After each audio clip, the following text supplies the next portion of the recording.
नमस्कार. आज आपण एक तातडीची पत्रकार परिषद बोलवली. त्याला कारणं खूप काही आहेत, परंतु त्यातलं एक सर्वात महत्त्वाचं कारण म्हणजे गेल्या 15-20 दिवस आम्ही पाहत होतो की नक्की महाडमध्ये काय होतंय, काय घडतंय, कशा पद्धतीने महाडचं वातावरण खराब केलं जातंय. तर अनेक दिवस आम्ही विचार केला की पत्रकार परिषद घेऊ, परंतु योग्य वेळ मिळत नव्हती. परंतु आज पत्रकार परिषद आपण घेतली. आपण सर्व पत्रकार ह्या पत्रकार परिषदेला आलात त्याबद्दल मी तुमच्या सगळ्यांचे मनापासून आभार मानतो. आपल्या सगळ्यांनाच माहिती आहे की 2 तारखेला महाडमध्ये जी घटना घडली ही महाडच्या इतिहासात कधीही न घडलेली घटना घडली. ह्या निवडणुकीमध्ये निवडणूक सुरू असताना, निवडणूक प्रक्रिया सुरू असताना विकास गोगावले आणि त्याची काही गुंड महाडमध्ये आल्यानंतर जो प्रकार घडला तो संपूर्ण महाराष्ट्राने पाहिला. महाड ही ऐतिहासिक भूमी आहे. छत्रपती शिवाजी महाराज, डॉक्टर बाबासाहेब आंबेडकरांच्या पावन स्पर्शाने झालेली भूमी आहे. तर ह्या भूमीमध्ये जे आपण बघितलं ते महाराष्ट्राने बघितलं. आता ही एवढी मोठी घटना घडल्यानंतर आज साधारण 15 तारीख, 13 दिवस होऊन गेले. एखादा कोण त्यात मयत झाला असता त्याचं कार्य असतं. आणि इतकी गंभीर घटना घडलेली असताना सुद्धा रायगडच्या SP मध्ये आमचा इतका विश्वास होता की खरंच काहीतरी ह्या SP आल्यात तर आम्हाला वाटतं काहीतरी घडेल आणि कायदा आणि सुव्यवस्था हे महाडमध्ये राखली जाईल असा आम्हाला विश्वास वाटत होता. परंतु तो विश्वास आता आमचा उडालेला आहे. कारण आज घटना घडून एवढे दिवस झाल्यानंतर एकही आरोपी आजपर्यंत ह्याने अटक केलेला नाही. ज्याच्यावरती गंभीर गुन्हे आहेत विकास गोगावलेवरती.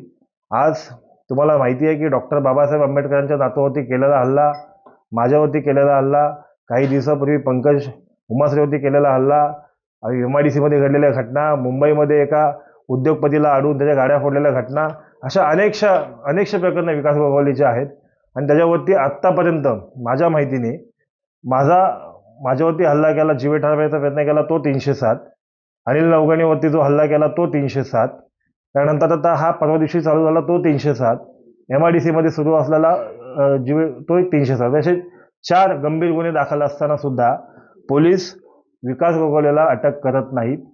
त्याला काय कारण असावं? बरं, तो फरार झाला असं जर का पोलीस म्हणत असतील तर मग त्या विकास गोगावलेला पोलीस संरक्षण होतं. पोलीस संरक्षण असताना विकास गोगावले फरार कसा झाला ह्याचं उत्तर रायगडच्या SP ने आम्हाला दिलं पाहिजे. पोलीस संरक्षण त्या विकास गोगावलेला असताना तो फरार कसा होऊ शकतो? मग तो फरार होण्यासाठी पोलिसांनी त्याला मदत केली का? तो मंत्र्याचा मुलगा आहे म्हणून त्याला नियम वेगळे, त्याला कायदे वेगळे असे काय आहेत का? मग विकास गोगावले जो फरार झाला असं तुम्ही म्हणताय, मग तुमचा जो त्या ठिकाणी पोलीस संरक्षण जो गार्ड होता तो गार्ड कुठं आहे?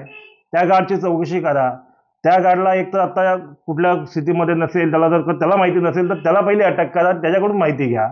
आज विकास गोगावले नागपूरमध्ये अधिवेशनामध्ये फिरतोय, हे पोलिसांना दिसत नाही का? काल पण विकास गोगावले अधिवेशनामध्ये नागपूरच्या इथं होता. मी एवढ्या सगळ्या गोष्टी लोकांना समजत नाही, पोलिसांना समजत नाहीत, आणि मग आम्ही या गोष्टी पोलिसांना शिकवायच्या का? आणि मग एखादा सर्वसामान्य माणूस असेल त्याच्यावरती तुम्ही लगेच गुन्हे दाखल करता. मला सांगा, पंकज उमासरेवरती हल्ला झाला, त्याच्यावरती 307 दाखल केलं नाही या लोकांनी समोरच्या फिर्यादीवर, आरोपीवर. परंतु ह्या घटनेचं गांभीर्य त्यांनी लक्षात घेतलं आणि लगेच दोघांवरती परस्पर विरोधी गुन्हे दाखल केले. म्हणजे इथं संशय घेण्याची भूमिका पोलिसांवरती येते. पोलीस, जसं काल जयंत पाटील साहेब म्हटले, विधानसभेच्या विधान भवनात पोलिसांबद्दल जयंत पाटलांचं वाक्य आहे, पोलीस काय हजामती करतायत का? हे माझं वाक्य नाहीये, हे जयंत पाटलांचं विधानसभेतलं वाक्य आहे की जर का तुम्ही एखाद्या आरोपीला अटक करू शकत नाही जो गुन्हेगारी पार्श्वभूमीचा आहे, ठीक आहे, परस्पर विरोधी गुन्हे दाखल केले, समजा नाना जगताप असतील, बाकी लोक असतील, त्यांची काही गुन्हेगारी पार्श्वभूमी नाहीये, पण ही विकास गोगावले सारखी की त्याच्यासोबत असलेले जे काही मालुसरे आहेत, बाकीचे आहेत, तुम्ही मला सांगा, त्यांच्यामध्ये एक धनंजय मालुसरे आहे, तो प्रिव्ही कंपनीमध्ये फुकटचा पगार घेतो, तो कामावर नाही तरी त्याला प्रिव्ही कंपनी पगार देते. दुसरा आहे तो, त्याचाच भाऊ आहे, त्याचं नाव आहे वैभव मालुसरे. आता तो सुद्धा फरार आहे. आता कंपनीतनं 1 दिवस 2 दिवस जरी एखादा माणूस गायब झाला तरी त्या कंपनी त्या माणसाला टर्मिनेट करण्याचं हे देतं, आणि प्रिव्ही कंपनीमधून फुकटचा पगार घेणारी 2 लोक त्यामध्ये आरोपी आहेत. असे अनेकसे विषय आहेत की त्यामध्ये ही घटना आपल्याला दिसून येते की पोलिसांना कुठेतरी संरक्षण देण्याचा प्रयत्न करतायत. माझी तर स्पष्ट मागणी आहे की डीवायएसपी काळेंची कुठल्याही परिस्थितीमध्ये ह्यामध्ये येणाऱ्या निवडणुकीमध्ये आम्हाला ते नको आहेत. महाडची नगरपालिका अतिशय सेन्सिटिव्ह पद्धतीने निवडणुका झाल्या. आमच्या आता निवडणुका सुरू होतील, येणाऱ्या जिल्हा परिषदेच्या निवडणुका सुरू होतील. त्या निवडणुकीमध्ये डीवायएसपी जर काळे असतील तर ही निवडणूक कुठल्याही पद्धतीने पारदर्शक होणार नाही. आम्हाला डीवायएसपी काळ्यांची ह्या ठिकाणी हकालपट्टी झाली पाहिजे. त्यांना सस्पेंड करा, काय पण करा, सक्तीच्या रजेवर पाठवा, पण डीवायएसपी काळे आम्हाला येणाऱ्या निवडणुकीमध्ये महाडमध्ये नको आहेत. कारण की ती 100% व्यक्ती गोगावलेंची नोकरी करते. महाडमध्ये असा पहिल्यांदा डीवायएसपी भेटलाय की तो नोकरी करतो विकास गोगावले आणि भरत गोगावलेंची. त्यामुळे ह्या डीवायएसपींची बदली कुठल्याही परिस्थितीमध्ये झालेली पाहिजे, नाहीतर आम्हाला यापुढे त्यांच्यावरती कुठलाही विश्वास राहिलेला नाही. विकास गोगावलेला अटकपूर्व जामीनसाठी माणगाव कोर्टामध्ये त्यांनी उज्ज्वल निकमांचा मुलगा अनिकेत निकमांना आणली. कोर्टाने त्यांना कुठल्याही प्रकारचं मला वाटतं दिलेलं नाहीये. 1-2 दिवसात तारीख आहे, त्या तारखेला सुद्धा आम्ही अपोज केलंय की विकास गोगावलेला कुठल्याही परिस्थितीत कोर्टाने ह्या ठिकाणी जामीन देऊ नये, म्हणून आम्ही आमचे वकील सुद्धा लावले. सरकारी वकिलांना पण आम्ही सांगितलं, पोलिसांना जे आयो आहेत खाडे त्यांना सांगितलं की हा जो तपास आहे व्यवस्थित करा, विकास गोगावलेची गुन्हेगारी पार्श्वभूमी कोर्टासमोर मांडा, त्याला कुठल्याही परिस्थितीत अटकपूर्व जामीन मिळाला नाही पाहिजे. आणि जर तो अटकपूर्व जामीन त्याला मिळाला तर आम्ही हायकोर्टात जाऊन त्याच्यावरती पोलिसांवरती सुद्धा हे करू की हे चुकीच्या पद्धतीने ह्या महाडमध्ये घटना घडत आहेत म्हणून. आज विकास गोगावलेवरती हे जे काही चुकीच्या चोखत चांगलं काही करत नाहीये, चुकीच्या पद्धतीने महाडमध्ये वातावरण तयार करतोय, दहशत निर्माण करतोय. आणि ती दहशत आज जर विकास गोगावलेला अटकपूर्व जामीन मिळाला ना तर काय होणार आहे, मग निवडणुकीमध्ये पुढे लोकांना काय वाटेल, आम्ही कोणालाही मारू, कोणालाही फटकवू, आमचा नेता सुटतोय. पण आज त्यांचा नेता फरार आहे. आज नेता फरार आहे तर कार्यकर्त्यांची सगळ्यांची गोची झाली. आता ह्या सगळ्या गोष्टीमध्ये काल परवा महाडमध्ये एक कार्यक्रम असताना माझ्याकडे जे व्हिडिओ आहेत, तो व्हिडिओमध्ये तिकडून फोनवरती बोलतोय आणि सगळ्यांना शुभेच्छा देतोय. मग पोलिसांना ह्या गोष्टी दिसत नाहीत का की तो फोनवरून कोणाशी बोलतोय, कोणाशी चर्चा करतोय, कोणाला शुभेच्छा देतोय? ह्या पोलिसांनी तपास कसा करावा ह्या लोकांनी आम्ही सांगायचं काय लोकांना? त्यामुळे पोलीस यंत्रणेवरती विश्वास उडत चाललाय. कायदा सुव्यवस्थेचं राज्य राहिलेलं दिसून येत नाहीये. आमची पत्रकारांच्या माध्यमातून महाराष्ट्र राज्याच्या गृहमंत्र्यांना, मुख्यमंत्र्यांना विनंती आहे की महाडमधील मंत्री भरत गोगावले यांचे चिरंजीव विकास गोगावले यांना अटक करण्यासाठी तुम्ही कृपया करून एसपी मॅडमना आदेश द्या.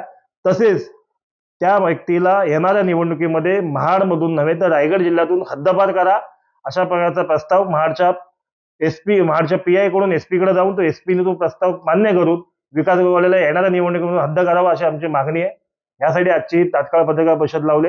अनेक मुद्दे आहेत, या मुद्द्यामध्ये मला बोलता आलं असतं, परंतु आज मला वाटतं येणाऱ्या काही दिवसांमध्ये स्थानिक स्वराज्य निवडणुका जाहीर होतील. त्या निवडणुकीमध्ये दहशत निर्माण करून जर का मतदानावरती जर का त्याचा प्रभाव पडणार असेल तर निवडणूक आयोगाने सुद्धा ह्याची दखल घेतली हवी पाहिजे. कुठलाही संबंध नसताना, त्या ठिकाणी तो उमेदवार नसताना तो डायरेक्ट त्या मतदानाच्या बूथमध्ये जातो आणि त्या ठिकाणी लोकांना धमकवतो. त्या ठिकाणी जाऊन तिथल्या बूथ प्रतिनिधी असतील किंवा तिथले जे अधिकारी असतील त्यांना धमकवतो. की कुठल्या प्रकारचा न्याय चाललाय महाडमध्ये? तर आपल्या पत्रकारांना माझी विनंती आहे की कृपया हा विषय महाडच्या ह्या ऐतिहासिक भूमीला एकदम कलंक लागणारा विषय आहे, तर कृपया करून हा विषय आपण घ्यावा. महाडच्या डीवायएसपी वरती विश्वास नाही, परंतु रायगडच्या एसपी वरती जो विश्वास आमचा होता तो पण उडत चाललाय. परंतु त्यांनी ह्याच्यावरती काही कारवाई केली तर आम्हाला सर्वसामान्य जनतेला वाटेल की खरोखर एसपी मॅडम काहीतरी करतायत. आम्हाला विनंती आहे की ह्या आमच्या ज्या मागण्या केल्या त्या पूर्ण करा आणि तुमच्या माध्यमातून संपूर्ण जनतेला मेसेज जाऊ द्या की महाडमध्ये दहशत कोणी निर्माण करत असेल, मग तो मंत्र्याचा मुलगा असेल किंवा मंत्री असतील, तर त्यांच्यावरती ही कारवाई व्हायलाच पाहिजे. मग पुढे कायदा हा सर्वांसाठी समान आहे हा लोकांना समजला पाहिजे. म्हणून आजची पत्रकार परिषद आयोजित केली होती. मी तुमचा मनापासून आभार